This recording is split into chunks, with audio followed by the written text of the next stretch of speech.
皆さん、また来てくださってありがとうございます。こちらはマンハッタンニューヨーク水曜日の午後です。ということでね、今日は Rfk ジュニアの、トランプさん、本当のトランプさんはこういう人だったっていうのを、タッカーカールソンの独占インタビューから上げてみたいと思います。私ね、彼の Rfk ジュニアのタウンミーティングに行った時に、ものすごい近いところで見れたんですね。で、その時にいろんな質問を彼が受けてる中で、トランプさんのことをあまり好きじゃないなっていうのをすごい分かったんですね。ちょっとやっぱり自分はケネディファミリーからだし、民主党を立て直すっていうので、彼のために働くっていう、例えば副大統領候補に上がったこともあったんですよね。噂として。一切それないと私は分かったんですよ、その時に。私はこの人とは相反するっていうのすごい見えたんですよ。ところがね、ものすごい尊敬してるんですね、今は。今はもう本当にスコット・ベッセントさんも RFK ジュニアもマルコ・ルビオさんも、みんなもともとはちょっとトランプさんを下に見てたような感じの方々が、もう今は大尊敬して、本当みんなが一枚岩で、前回のマルコさんが言うみたいに、絵を描くのはトランプさんだっていうのがもうみんなの中にあって、我がっていうよりは、このトランプさんの書いたことをどれだけ迅速にかつもっと大きく夢を持てるようにするかっていうような感じの、どの人もインタビューで言うときにそういうのがすごい伝わってくるんですよ。だからもう本当すごいなと思って、だから今日は RFK ジュニアさんが彼の気持ちを変えた、本当はトランプさんこういう人だったっていうことで、キャビネットに信頼される大ボストランプさんほっこり動画を上げてみたいと思います。どうぞ。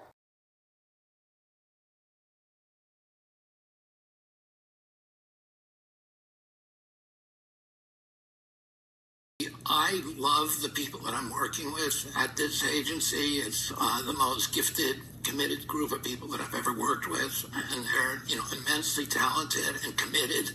I really like the cabinet. I think that President Trump's cabinet has put together an extraordinary cabinet.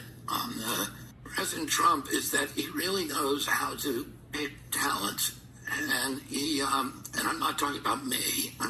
But the other people on there, when you sit in those cabinet meetings, every one of those people is incredibly erudite and just fluid in the way that they speak and very, very comfortable. And one of the things that President Trump did when he picked the cabinet, and I was on the transition team, so I watched what he was doing.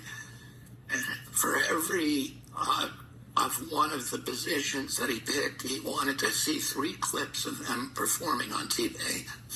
And so, he's very conscious of the way of that these people are going to be out selling his program to the public. He needs people who are, good salespeople, not only good administrators, but that they can communicate a message to the public. And I think this time around everybody tells me it's completely different than the last administration because he had so much time to grow and to learn and to, figure out how to do this right. And we need a revolution in this country. We've got a $34 trillion debt. We're spending $2 trillion more a year than we got. We're borrowing it from China and from Saudi Arabia and Japan. We have a $1.2 trillion trade deficit, and a lot of people businesses are hurting because of the tariffs. But I admire President Trump because he's looking over the horizon and he's looking at this is unsustainable. We need to do something radically different, and you need to, particularly at the beginning, when you have momentum and when you have the most power, you need to do a lot of things that are going to be very, very disruptive to many, many people. He still has tremendous support for the American public, and I feel it every day. I walk down a block and, people are ecstatic, and they, come to me and say thank you for what you're doing, and they feel good about this country again. I like him because he makes people feel good about being American. And he's able to inspire hope for the country again. President Trump does that.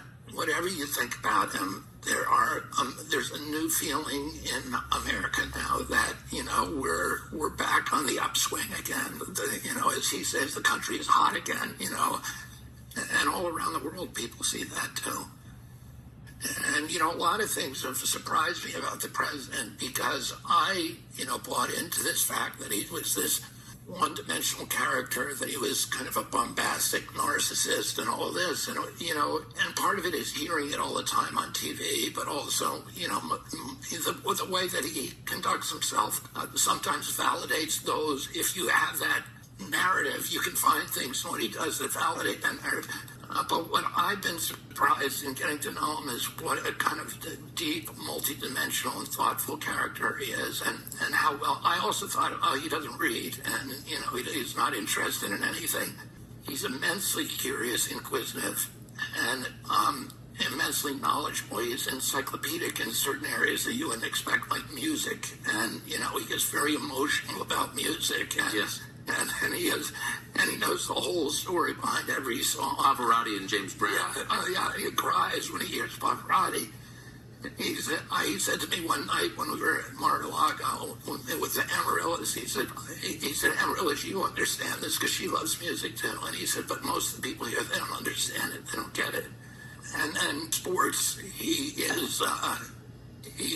an encyclopedia. He knows everything. On Wall Street, he knows how everybody made their money and the stories, and he's, an incredible raconteur about telling all these stories. And then, and also the most surprising thing is because I had him pegged as a narcissist, but narcissists are incapable of empathy, and he's one of the most empathetic people that I've met. You notice whenever he talks about the Ukraine war, Yes. he always talks about the casualties on both sides. Every time he talks about it, I haven't noticed that.